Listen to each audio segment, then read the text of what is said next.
Students, हमने last time अपने lecture में पॉलीप्रोटिक एसिड्स देखे थे। और पॉलीप्रोटिक एसिड से रिलेटेड हमारे पास यहाँ पर एक न्यूमेरिकल है जो कि आपके नोट्स में पेज नंबर 242 पे दिया गया है।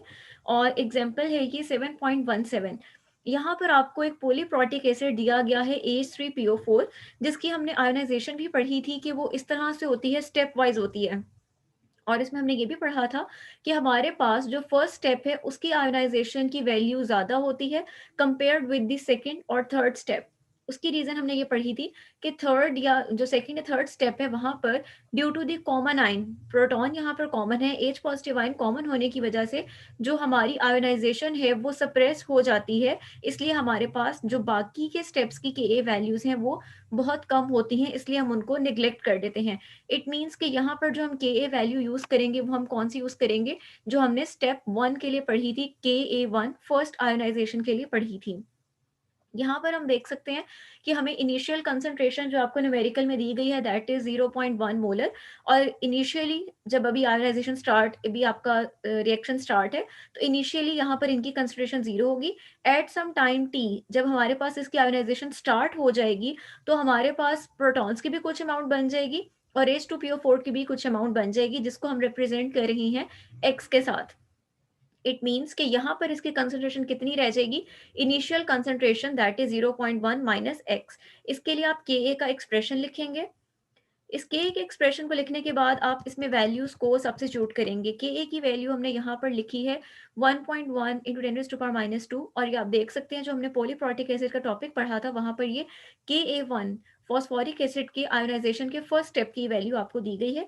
यहाँ पर हम एक्स सब्स्टिट्यूट करेंगे और यहाँ पर हम H3PO4 की वैल्यू को सब्स्टिट्यूट करेंगे।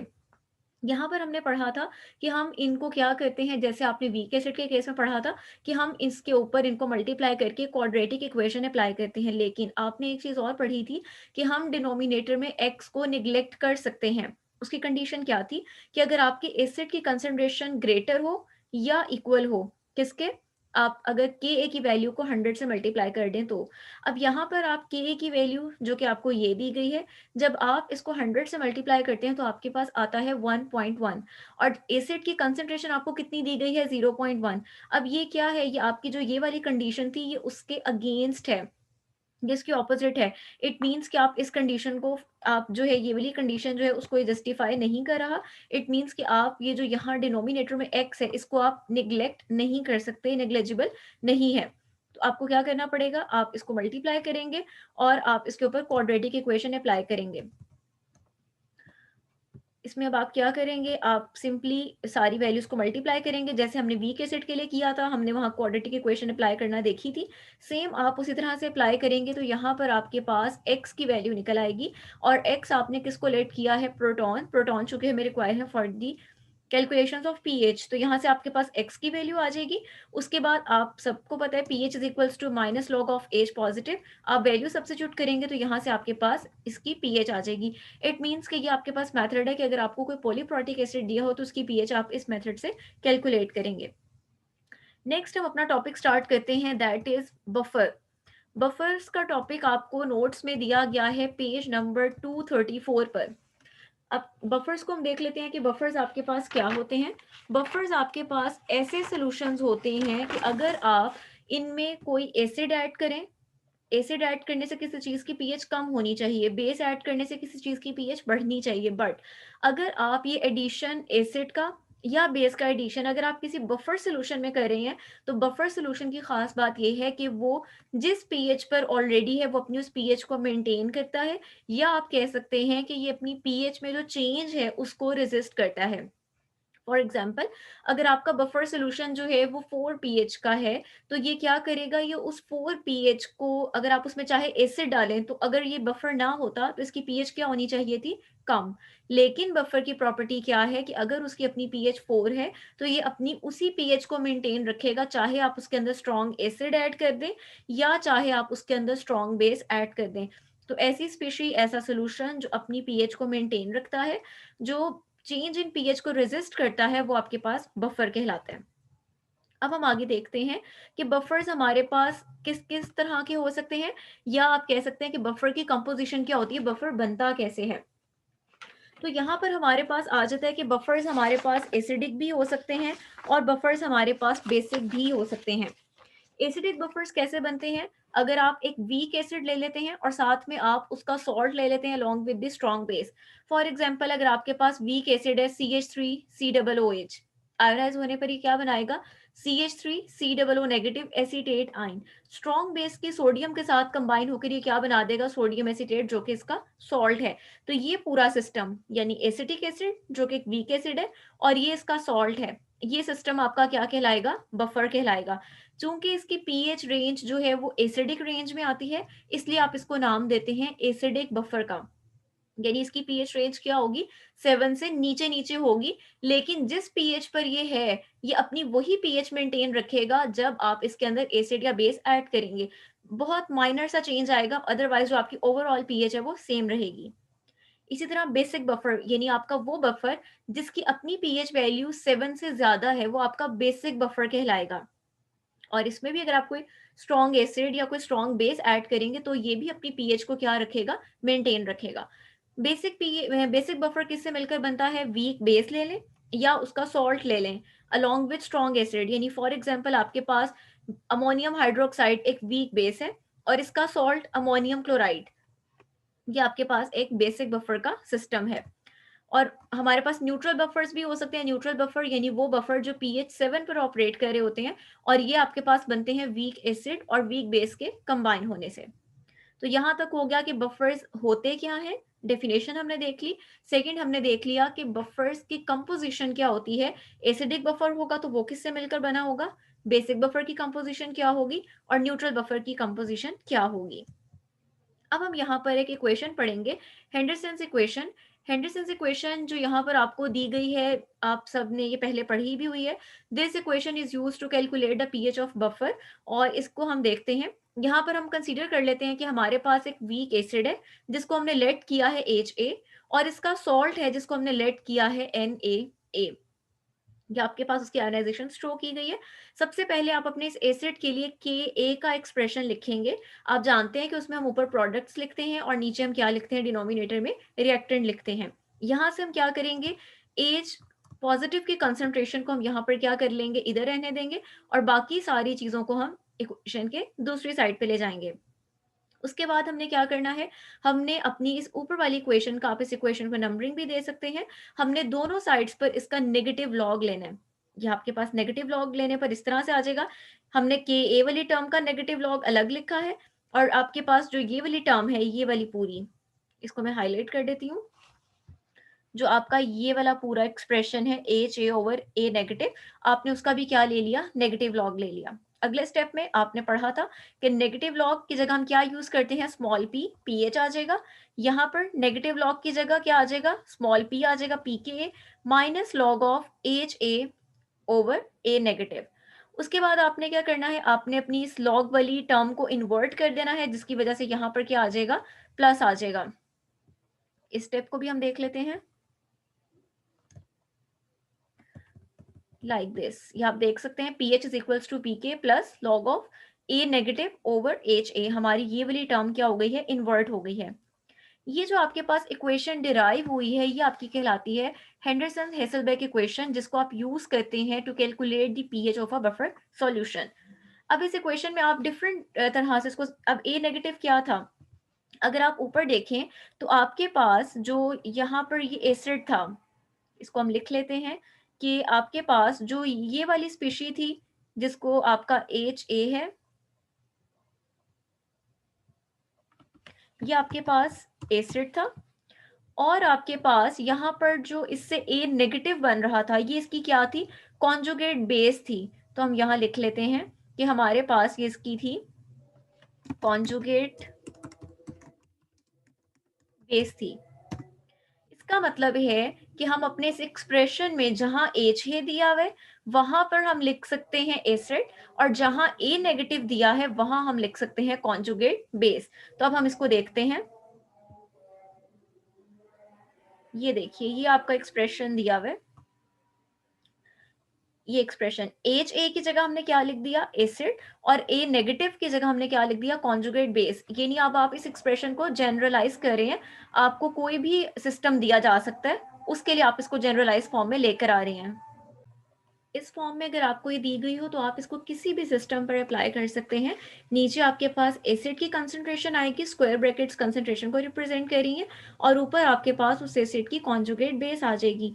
इसको आप इन टर्म्स में भी लिख सकते हैं कि कॉन्जुगेट बेस की जगह प्रोटॉन एक्सेप्टर भी लिख सकते हैं। कॉन्जुगेट बेस क्या होती है, जिसके ऊपर नेगेटिव चार्ज होता है, ये प्रोटॉन को एक्सेप्ट कर सकती है। और एसिड आपके पास क्या होता है, हमने पीछे कॉन्सेप्ट्स में पढ़ा कि प्रोटॉन डोनर होता है। तो हम इसको इस फॉर्म में भी लिख सकते हैं कि ऊपर आपके पास इक्वेशन में वो स्पीशी आएगी विच इज प्रोटॉन एक्सेप्टर, और नीचे आपके पास वो स्पीशी आएगी विच इज प्रोटॉन डोनर। इसके अलावा आप इसको एक और फॉर्म में भी लिख सकते हैं, जिसमें आप कह सकते हैं कि आपकी ऊपर वाली जो है वो कंसंट्रेशन आएगी सॉल्ट की। आपके पास ये जो एनाइन बना है, ये आपके पास किसी भी कैटाइन के साथ रिएक्ट करके क्या बनाएगा, सॉल्ट बनाएगा। तो आपके पास आप ऊपर लिख सकते हैं सॉल्ट ओवर एसिड। और इसी क्वेश्चन को लिखा जा सकता है फॉर बेस, जिसमें आपके पास यहाँ पीएच की जगह पर आ जाएगा पीओएच, ये आपके नोट्स में दी गई है। पी के ए की जगह पर बेस के लिए वैल्यू आएगी पी के बी प्लस लॉग ऑफ, ऊपर आ जाएगा सॉल्ट, और यहाँ पर आपके पास आ जाएगा, जैसे आपने इसमें कहा सॉल्ट ओवर एसिड, तो उसके लिए यहाँ पर आ जाएगा सॉल्ट ओवर बेस आ जाएगा। उसके बाद हम देखते हैं नेक्स्ट बफरिंग मैकेनिज्म, या बफर वर्क कैसे करता है, बफर एक्ट कैसे करता है। इससे ऊपर जो आपकी एग्जांपल्स दी गई हैं, एग्जांपल्स हम सारी एक ही लेक्चर में कवर करेंगे। अभी हम इसकी मैकेनिज्म, इसकी वर्किंग को देखते हैं। बफरिंग मैकेनिज्म को या बफर एक्ट कैसे करता है, इसको अंडरस्टैंड करने के लिए हम एक सिस्टम कंसीडर कर रहे हैं एसिडिक बफर का, जिसमें हम वीक एसिड ले रहे हैं अलोंग विद इट्स सॉल्ट। और ये आप देख सकते हैं कि हेंडरसन हेसलबर्ग की इक्वेशन को यहाँ pH is equals to pK plus log salt over acid की फॉर्म में दिया गया है। आपके पास वीक एसिड जो लिया गया है दैट इज एसिडिक एसिड, ये उसकी आयनाइजेशन दी गई है, और जो उसका सॉल्ट लिया गया है आपको ये उसकी आयनाइजेशन दी गई है। अब यहाँ पर हम कंसीडर करते हैं कि हमारे पास जो एसिटिक एसिड की कंसंट्रेशन है वो है 0.1 मोलर, और जो हमारे पास सोडियम एसिटेट यानी जो इसके सॉल्ट की कंसंट्रेशन है वो है 0.1 मोलर। अगर आप इसको यहाँ सब्स्टिट्यूट करें, पी की वैल्यू आपने पीछे न्यूमेरिकल्स में भी पढ़ी थी कि एसिटिक एसिड के लिए 4.74 होती है। इसको अगर आप सब्स्टिट्यूट करें तो आपके पास 4.76 आता है। यानी कि यहाँ तक हमने ये देखा कि हमारे पास एक एसिडिक बफर है, किससे मिलकर बना है, एसिटिक एसिड और उसके सॉल्ट से, और हमने ये निकाला कि उसकी पीएच की वैल्यू क्या है, 4.76 है। अब हमने देखना है कि अगर हम इस बफर के अंदर एसिड ऐड करें या अगर हम इस बफर के अंदर बेस ऐड करें तो ये किस तरह से बिहेव करेगा, किस तरह से ये पीएच को मेंटेन करेगा। ए पार्ट हम इसका देखते हैं कि अगर हम अपने सिस्टम के अंदर स्मॉल अमाउंट ऐड कर देते हैं स्ट्रॉन्ग एसिड की, स्ट्रॉन्ग एसिड क्या प्रोवाइड करेगा, एच पॉजिटिव प्रोवाइड करेगा। यानी आपका ये सिस्टम है, इसमें आपने एच पॉजिटिव ऐड किया, एच पॉजिटिव की हमने कंसंट्रेशन कितनी ली हुई है, हम लेट कर लेते हैं कि हमने 0.01 मोलर ऐड किया है। जब आप यहाँ एच पॉजिटिव ऐड करेंगे तो आपके पास ओवरऑल इस पूरे सिस्टम के अंदर एक वो एच पॉजिटिव थे जो यहाँ इसकी आयोनाइजेशन से आ रहे हैं, और एक एच पॉजिटिव वो है जो आप ऐड कर रहे हैं। इट मीन्स कि ओवरऑल आपके पास ये जो प्रोडक्ट्स की साइड है, यहाँ पर एच पॉजिटिव की कंसंट्रेशन क्या हो जाएगी, ज्यादा हो जाएगी। ज्यादा होने का मतलब क्या है, आप लोगों ने ली शार्टलेट्स प्रिंसिपल पढ़ा है, उस प्रिंसिपल के अकॉर्डिंग क्या होगा, रिएक्शन फर्दर खुद को क्या करेगा, इस साइड पे लेके जाएगा, ताकि जो उसकी डिफिशिएंसी हुई है उसको क्या कर सके, मीट कर सके, उसको पूरा कर सके। इसको हम यहाँ मेंशन कर देते हैं, चूंकि हमारे पास ओवरऑल यहाँ कंसंट्रेशन ज़्यादा हो जाएगी, इसलिए रिएक्शन इस साइड पर मूव करेगा, बैक साइड पे जाएगा। बैक साइड पे जाने का मतलब क्या है कि हमारे पास इसकी अमाउंट ज़्यादा हो जाएगी। कितनी ज़्यादा हो जाएगी, जितने आपने प्रोटॉन डाले 0.01 मोलर, उतने ही प्रोटॉन वापस रिएक्ट करके हमारे पास इसकी जो कमी हुई थी उसको क्या कर देंगे, पूरा कर देंगे। तो आपके पास 0.1 इसकी ऑलरेडी जो कंसंट्रेशन थी वो, और इसमें अब एडिशन कितना हो जाएगा, 0.01 मोलर का हो जाएगा, जो आपके पास आ जाएगा 0.11 मोलर। और अगर आप यहाँ एसीटेट आइंस जो कि आपकी कॉन्जुगेट बेस है, अगर आप उसकी बात करें तो वो आपके पास पहले से कितने थे, 0.1 मोलर थे, लेकिन उसमें कितनी कमी आ जाएगी, जाहिर बात है वो इस प्रोटॉन के साथ कंबाइन होकर बैक साइड पे रिएक्शन दे रहे हैं, तो वो आपके पास क्या हो जाएगा, इतने अमाउंट उसमें से लेस हो जाएगी, तो आपके पास ये क्या आ जाएगा, 0.09 मोलर आ जाएगा। यही जो आपकी कॉन्जुगेट बेस है, इसी ने आगे चल के क्या बनाना था, सॉल्ट बनाना था। तो आपके पास इक्वेशन क्या आ जाएगी, 4.76 इसकी पीके वैल्यू आ गई, प्लस लॉग ऑफ 0.09, ये आपके पास क्या है, कॉन्जुगेट बेस की वैल्यू, उसकी कंसंट्रेशन, और नीचे आपने क्या लिखी, 0.11 जो कि आपकी एसिड की कंसंट्रेशन है। आप इनको डिवाइड करेंगे, लॉग टर्म इसकी लेंगे, तो ये आपके पास आ जाता है -0.08 और आपके पास आंसर आता है 4.68। इसका मतलब है कि अगर आप यहाँ तक देखें तो ये चीज सामने आती है कि जब आपकी इनिशियली अगर आप देखो तो इसकी पीएच कितनी थी, इनिशियली आपके पास इसकी पीएच थी 4.76।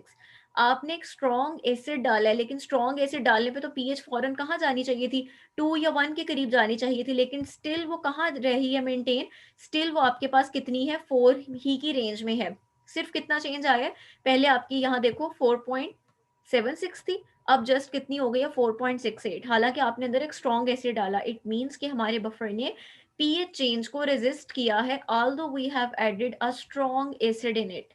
सेकेंड केस देखते हैं कि अगर आप इसी सिस्टम के अंदर small amount of strong base add करते तो क्या होता। अब आप देखो, यहाँ पर आपके पास उसी तरह से एसिटिक एसिड है, ये उसकी कॉन्जुगेट बेस है, और आपने इसके अंदर क्या ऐड किया है, आप इसके अंदर प्रोटॉन्स ऐड कर रहे हैं, प्रोटॉन्स यानी एक स्ट्रॉन्ग बेस डाल रहे हैं, कितनी कंसंट्रेशन है, 0.01 मोलर है।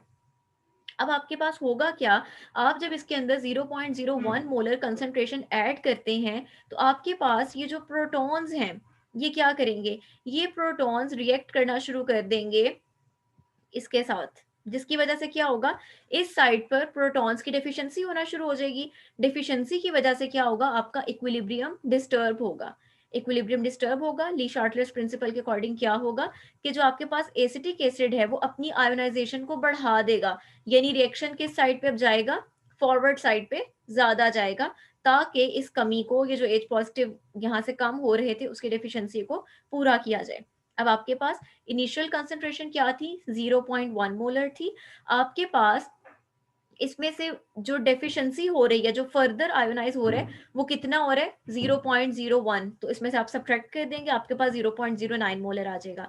यहाँ पर आपके पास क्या है कि पहले इसकी सिर्फ 0.1 मोलर कंसेंट्रेशन थी, लेकिन जब यहाँ हाइड्रोजन आयंस कम होना शुरू हुए तो यहाँ से इसकी आयोनाइजेशन बढ़ गई, कितनी बढ़ी, 0.01 मोलर बढ़ी। आयोनाइज ज्यादा हुए तो आपके पास एसिटेट आयंस कितने आ गए, 0.01 मोलर आ गए, जिसको आप ऐड करोगे तो आपके पास इसकी वैल्यू आ जाएगी 0.11। अब आप इन वैल्यूज को सब्स्टिट्यूट करोगे in order to find its pH. ये जब आप इसको सब्स्टिट्यूट करते हो तो आप देख सकते हो कि आपके पास यहाँ पर ये इसकी पीके वैल्यू ऑलरेडी जो आपने मेंशन की थी, यहाँ पर आपने क्या लिखा, कॉन्जुगेट बेस की वैल्यू 0.11, और नीचे आपने लिखी कंसंट्रेशन एसिड की, ये आपके पास आ गई। आप इसको सॉल्व करोगे तो आपके पास 4.85 आंसर आ जाता है। अगेन आप देखो कि इनिशियल पीएच क्या थी, 4.76 थी, अब भी कितनी पीएच है, आपने एक स्ट्रॉन्ग बेस डाली है, स्ट्रॉन्ग बेस डालते ही इसकी पीएच को कहाँ मूव कर जाना चाहिए, एक स्ट्रॉन्ग बेस डाली है, इसकी पीएच 12-13 के अराउंड चली जानी चाहिए, लेकिन आप देख रहे हो कि पीएच स्टिल एसिडिक रेंज में ही है। आपकी बफर की पीएच 4.76 थी, ये अभी भी उसके करीब ही, आपका जो मेन पीएच है वो जस्ट पॉइंट्स में चेंज आया है, आपकी ओवरऑल पीएच क्या रही है, सेम रही है। तो ये था हमारा आज का लेक्चर, जिसमें हमने देखा कि बफर्स क्या होते हैं, बफर्स की टाइप्स क्या हैं, उसके बाद हमने देखा कि बफरिंग मैकेनिज्म क्या है, बफर एक्ट कैसे करता है। तो आपने देखा कि चाहे आप उसके अंदर स्ट्रॉन्ग बेस डाल दें या आप उसके अंदर स्ट्रॉन्ग एसिड डाल दें, तो भी वो अपनी पीएच को मेंटेन करता है। और यही हमारे पास बफर का मेन रोल है कि जिन जगहों पर हम चाह रहे हैं कि पीएच मेंटेन रहे, पीएच में चेंजिंग्स ना हो, ये वहां पर हमारी जो सोल्यूशन है उसकी पीएच को चेंज होने से रोकता है। Hope so this lecture is clear to all of you. If you have any question, you can ask in group. Thank you.